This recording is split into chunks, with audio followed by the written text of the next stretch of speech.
Aula número 2. Ainda pensando na igreja, na modernidade, é importante destacar as missões protestantes. Lembro que na introdução eu falei que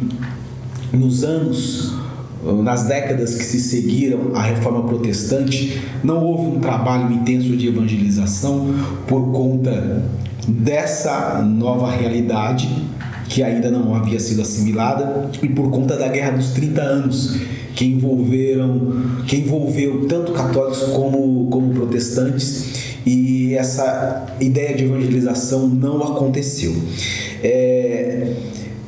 Isso pensando aí nos séculos 16 e 17, que foi o período mais especificamente aí, Reforma Protestante no século 16 e Guerra dos 30 anos do século 17. Então as possibilidades não eram muito favoráveis para a evangelização.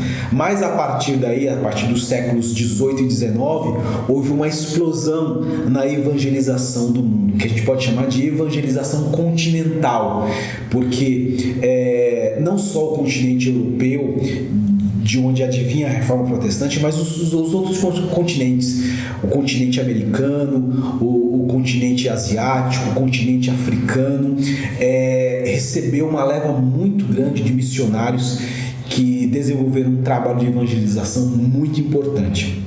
A gente pode destacar aí a evangelização na Ásia, mais especificamente a Índia, uma figura muito conhecida como um dos grandes evangelistas na Ásia, principalmente da Índia, que é William Carey. Ele era um sapateiro, não tinha nenhuma formação, mas olha só, durante os primeiros 18 séculos da igreja, apenas 30 traduções das escrituras foram feitas.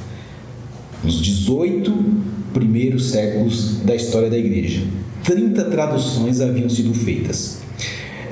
Carey e os seus companheiros de Serampur, eles fizeram traduções completas para o bengalês, para o sânscrito e para o maratha. Traduções completas da Bíblia. Esse período de missionário de traduções, eles dobraram esse número. Em 18 séculos, 30. Nesse período que compreende a vida missionária de William Carey, eles dobraram as traduções bíblicas, certo? Aí nas primeiras décadas do século XIX. A gente pode destacar também como um grande evangelizador aí do continente africano, David Livingstone, que foi missionário na África, e na China nós podemos destacar uma figura também muito conhecida no meio evangélico, que foi Hudson Taylor, que foi um dos missionários na China. Quando se trata do segundo despertamento, nós falamos sobre o primeiro despertamento na primeira aula. O segundo despertamento, isso aconteceu nos Estados Unidos, e a gente pode destacar aí que a partir deste segundo grande despertamento, deu-se início a uma prática que acontece no mundo todo e no Brasil não é diferente, que são os acampamentos. Então, a ideia de reunir pessoas num lugar específico, uma quantidade maior de pessoas, para poder refletir, para poder meditar, para poder se reunir em um único propósito, e até também para convidar pessoas não evangélicas para que tivessem acesso e ouvissem a pregação e tomassem a decisão, começou nessa época desse segundo grande despertamento. E o grande pregador desta época foi Charles Finney. Aliás, essa cultura, vamos assim dizer, de pregadores que fazem apelo, que ao final da mensagem chamam as pessoas para que se manifestem e façam uma escolha pública e se decidam por Cristo, começou com Charles Finney. Essa ideia do convite para a escolha. A Finney tinha essa percepção de que a pessoa, depois de ouvir a mensagem, ela tinha uma escolha a fazer. Então a ideia de apelo, a ideia de chamar essa pessoa, de insistir para que essa pessoa tomasse uma decisão, esse modelo começou com Charles Finney. A gente precisa necessariamente, quando se trata da história da igreja e pensando aí no que acontecia nos Estados Unidos, falar sobre a Guerra de Secessão. Mesmo porque a igreja estava diretamente envolvida nessa questão. A Guerra de Secessão se deu por conta de uma polarização entre o Sul e o Norte. O Sul era agrícola, totalmente agrícola e com uma cultura voltada para a exportação. E, portanto, o trabalho escravo era necessário do ponto de vista desses agricultores, desses donos de fazendas.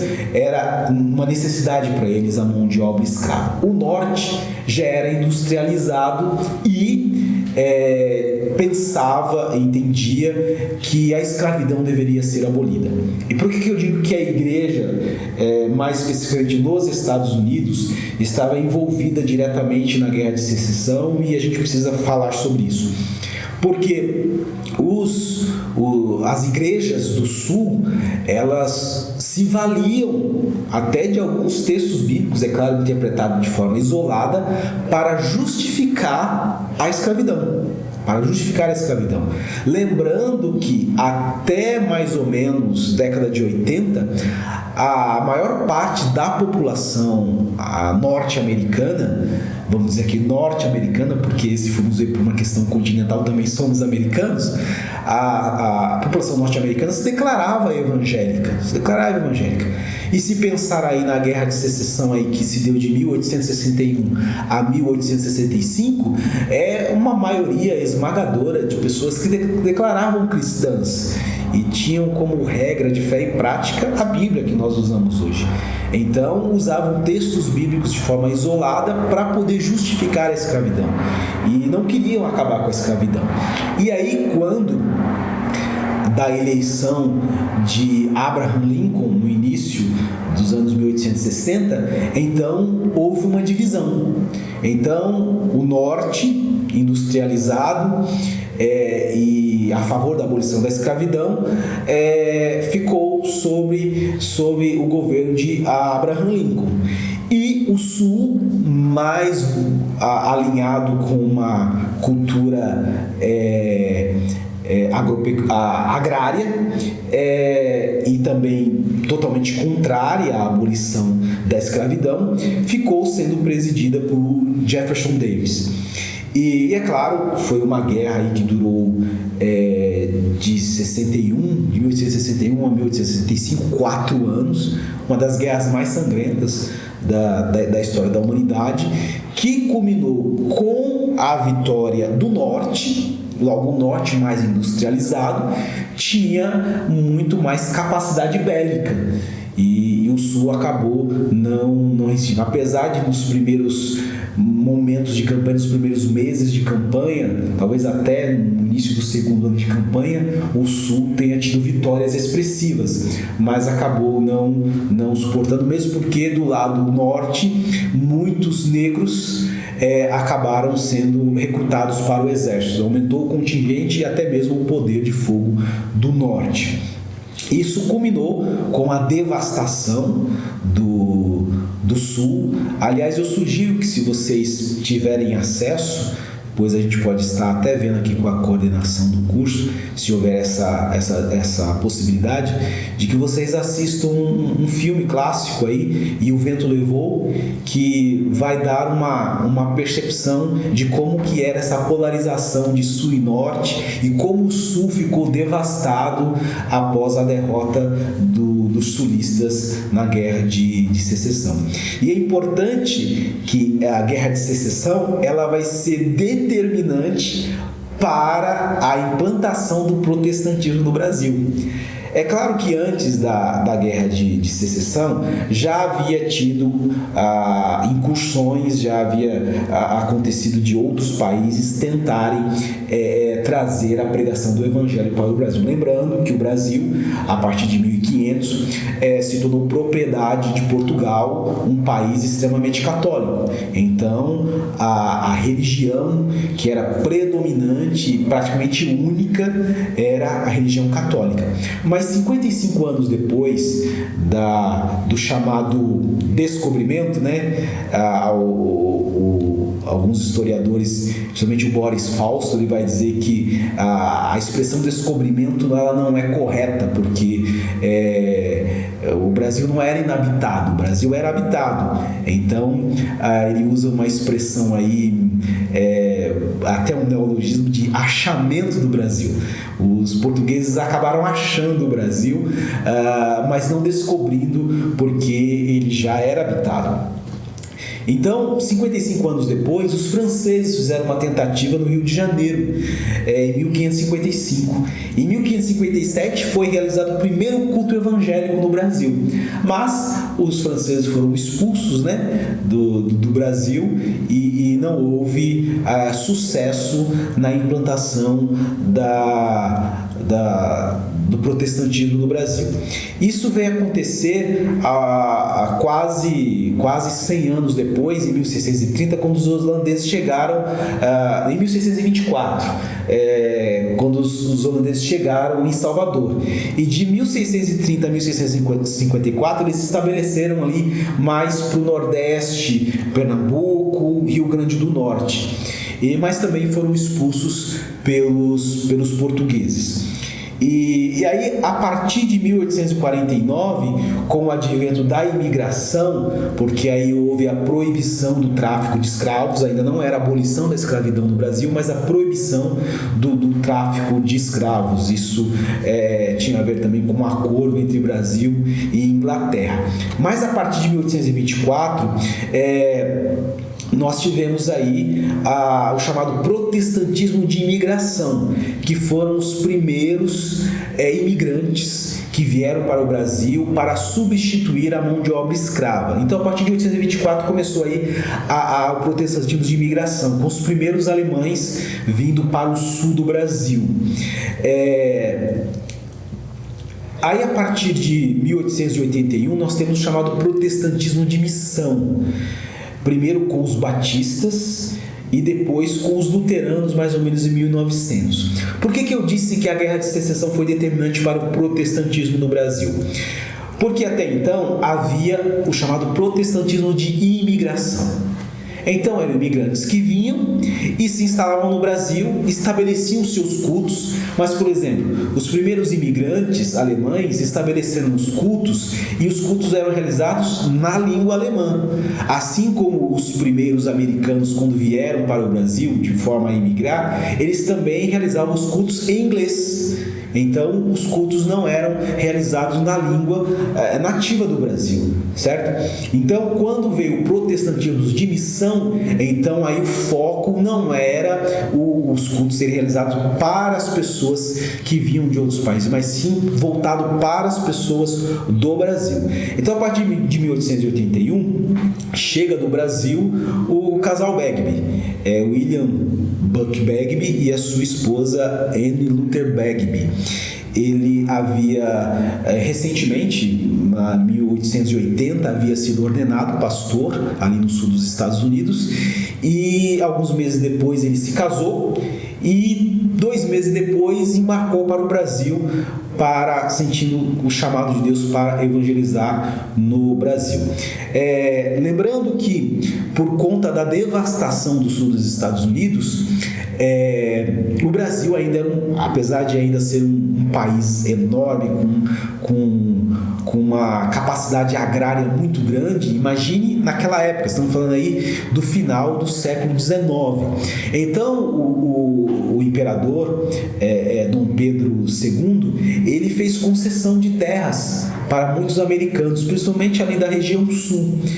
E tanto é que hoje a cidade de Americana tem esse nome por conta da colonização norte-americana aqui em São Paulo. Santa Bárbara do Oeste, Nova Odessa, essas cidades todas ali foram colonizadas por americanos. Inclusive em Nova Odessa tem lá o cemitério do Campo, que era o cemitério dos cristãos, porque à época quando os primeiros missionários chegaram ao Brasil, até mesmo os primeiros imigrantes norte-americanos, a Igreja Católica era que fazia toda essa questão burocrática envolvendo certidão de casamento, certidão de nascimento, óbito. Os cemitérios eram administrados pela Igreja Católica. Logo, só poderiam ser sepultados nos cemitérios aqueles que se declaravam católicos.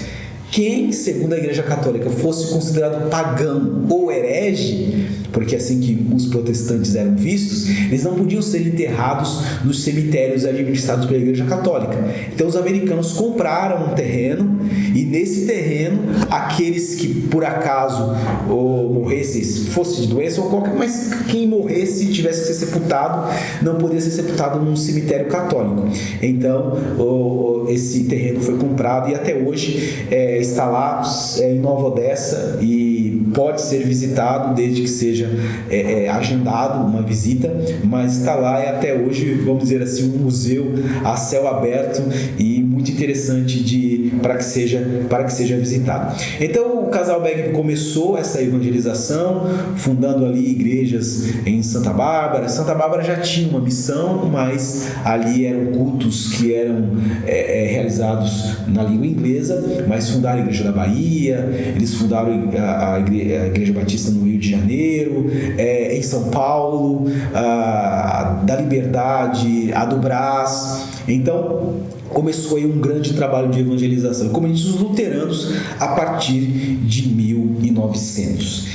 Então, esse trabalho evangelístico no Brasil se deu a partir aí do final do século XIX.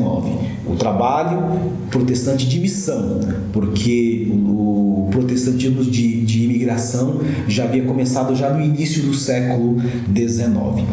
Pensando aí no catolicismo na Europa, enquanto as coisas estavam acontecendo aqui na América, isso refletia também na Europa, porque o primeiro grande baque da Igreja Católica foi com a Reforma Protestante.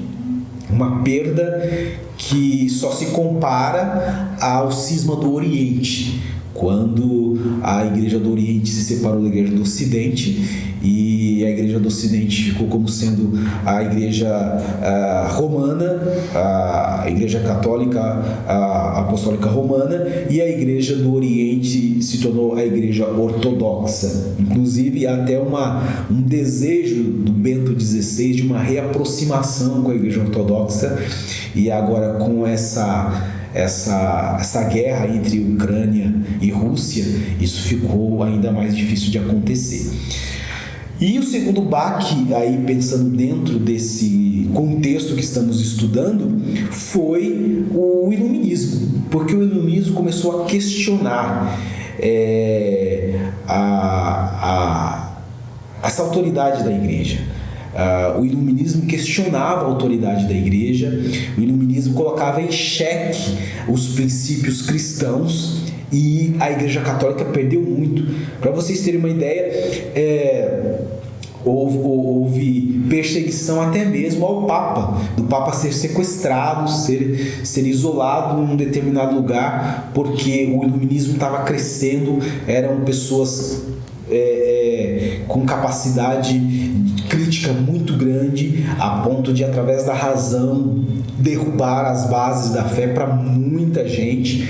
Então o catolicismo sofreu muito, não só o catolicismo, mas a igreja de uma forma geral sofreu muito com o pensamento iluminista.